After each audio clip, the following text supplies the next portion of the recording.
Bishop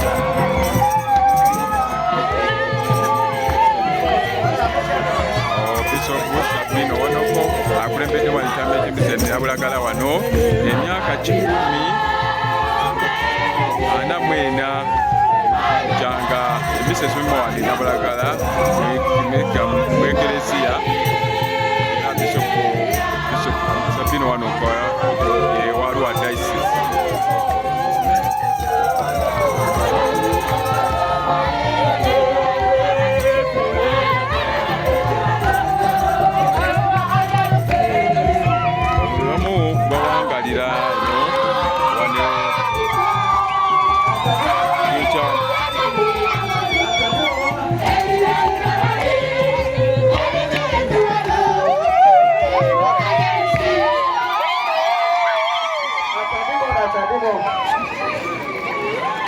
Thank you so much.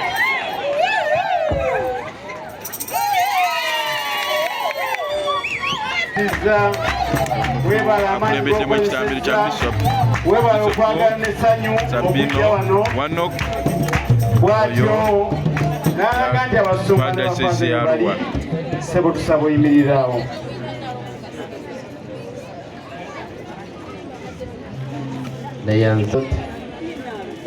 The Bishop of Arua Diocese, right, Reverend Sabino Ocan Odoki. We find that the way we live our lives leaves a lot to be desired in terms of being exemplary to the rest of our the people we lead. So for that matter, I thank you for really stressing the need to have a family as a very strong institution. Marriage institution as a very strong one. As the few, I always tell people that you, the priests, when you make a mistake, you shame the church. But for us, if we make a mistake, we not only shame the church, but we also kill the church. Because it's us. So if we are not to use our church structure to develop ourselves, because I know we have right from parish, I know you have 64 parishes, and I don't know if you have small Christian communities. It is doing wonders in most of the places where it has been introduced and vigorously promoted. And Masakata is a good example. I was one time given a chance to address the priests some time back, about 8 years ago. Because of my background, the chancellor happened to be my dad, happened to be my old boy. And he said, please come and give us a talk about this. So from that day, it improved the collection, because without working hard, you know, it's good to work hard, but also to work smart is actually much better. Because there, once all the small Christian communities are connected, then the families will be connected. And it will be very easy. If it is development, spiritual development, people can say the rosaries because they are next to each other. If it is moral development, I also happen to be the vice chairman of the laity at Mapeera Nabulagala parish, Old Kampala. And I started something called the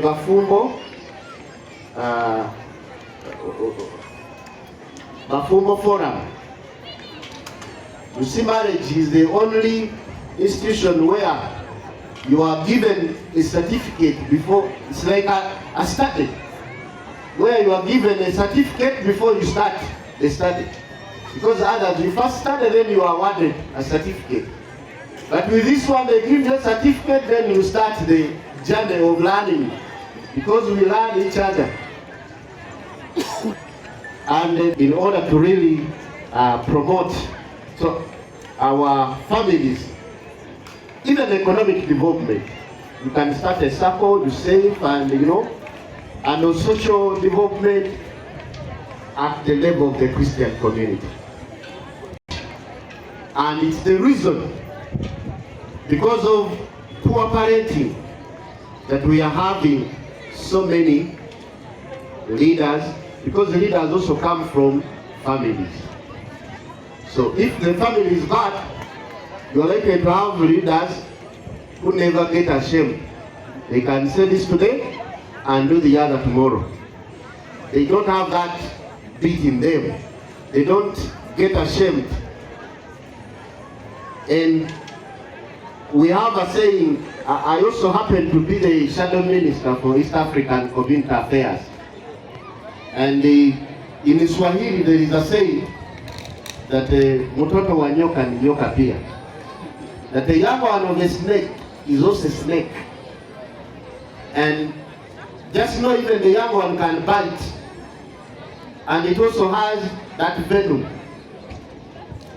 I remember we used to be taught Latin in cauda veneno, that in the tail, that's where the venom is. So even the young one has venom. For that matter, when you are a bad leader, most likely your son will also be a bad leader, or your daughter. So when you have, let's say, a bad leader, and then you hear the son is also coming, then you should know you are destined for even worse. As a Christian, we should not allow that. Basebo nebanyabo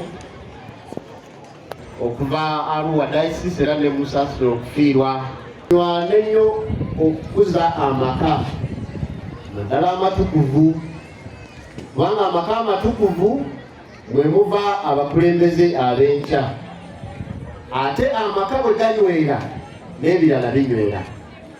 Era kye tuva ku maka ne tugenda ku Kabondo, ne tugenda ku South Parish, ne tugenda ku parish paka ku diocese. Singa ebintu ebyo byonna tubikozesa bulungi, tujja kwesanga nga kereziya ekulaakulana naye ng'ate tetukozesezza nnyo maanyi. Era ne Bishop mugambye nti bo bano bannaddiini bafaada bwe bakola ensobi baswaza kereziya, naye ffe abafumbo bwe tukola ensobi tetukoma kuswaza kereziya naye tutta kereziya. In Lukbala, how do you say kill? Because I want you to know that one. Bamu abakristo abaki abenkya basobola okuba abalungi oba ababi okusinziira ku muzadde.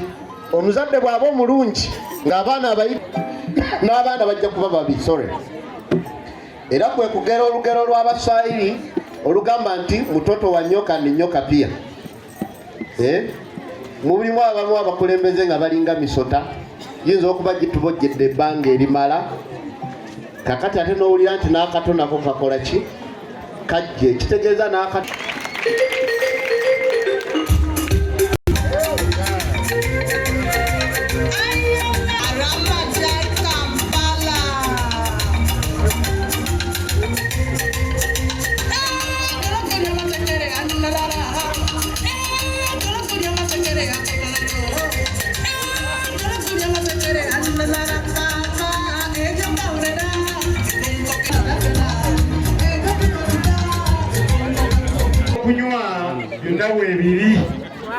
ebyokulya n'ebyokunywa. Wano Sabino Nabulagala adde okuza emyaka 144 kyanga miseberebere esoma wano mu Uganda, esoba Mapeera within Mapeera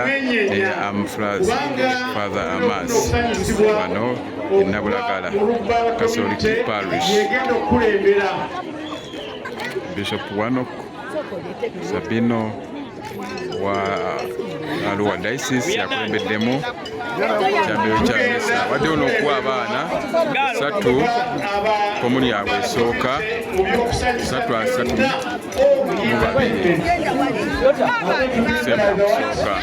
Digital News Uganda Sega Gerard Saako byonna.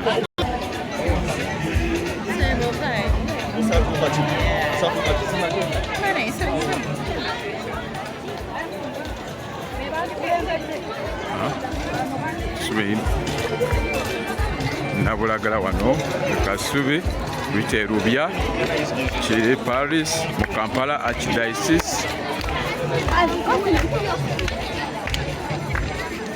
Tubadde ne media media zibalina zeza radio tubadde radio Maria Live ebaddewo wano ziramu bategeeza radio Sapienza omukolo guno ejja kusaako ku ssaawa 4 ez'ekiro ku ssaawa 4 ez'ekiro Linda ajja kuba amaljogereko naye Linda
Bamita sister Bonnie Consil Komhangi Mapeera.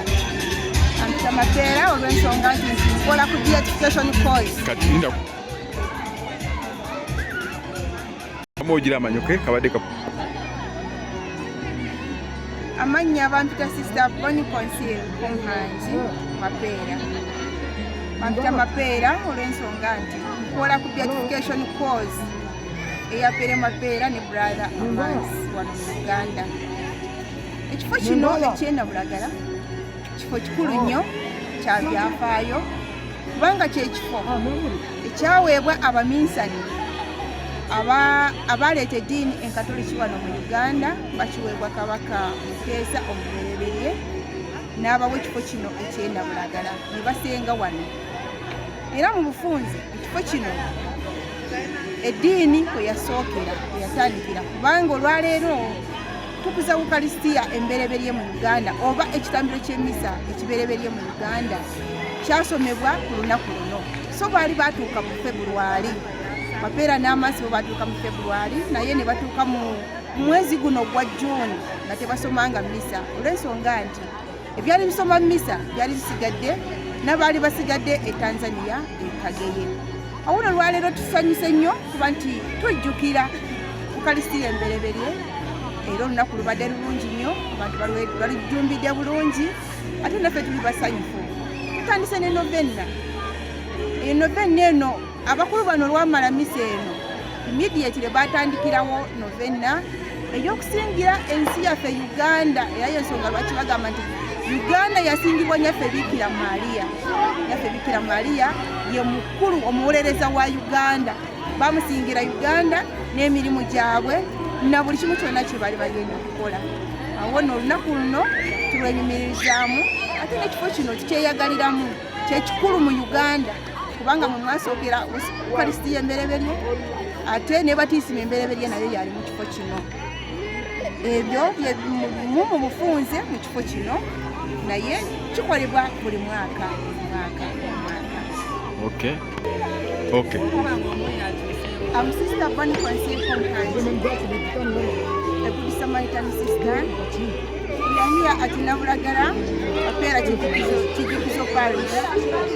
Today we are celebrating the first Eucharist here in Uganda. It happened on this day, 25th June, it was 1879. Father Sabino Ocan Mapeera and Brother Mans, they are the ones who came first. And the first is the one who permitted them. King Mutesa? Permitted them. Okay. Father Sabino Ocan Mapeera and Brother Mans, they were permitted. King Mutesa? King Mutesa the first. Okay. Yeah, to preach or to bring the evangelization of the Catholics, So they brought the Catholicism here in Uganda and they were given this praise of Nabulagala. But they didn't celebrate the Eucharist on that day or in those days. They waited for their leader, Father Livignac. Because Father Livignac, Father Balbo, and Father Giro, they left them in Kageye in Tanzania. Then they waited for them. Because Mapeera Nabulagala, they had no the items to celebrate Mass, especially like hosts, like wine and the table. So they waited for their colleagues to come and celebrate. So they celebrated on this day. So we are remembering what happened on that day. Okay. Since that happened, or since the first Mass, today it is 144 years. That's what we are celebrating today. So it will continue until, I don't know, God knows. Sister, you are working as? I'm working as General Secretary of Beatification, Father Sabino Ocan Mapeera and Brother Amanis. Okay. Yeah, the office is at Nabunya, where Father Sabino Ocan Mapeera was buried. He died from that place and he was buried there. Okay.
Yeah, Nabulagala Catholic Parish in Kampala Archdiocese.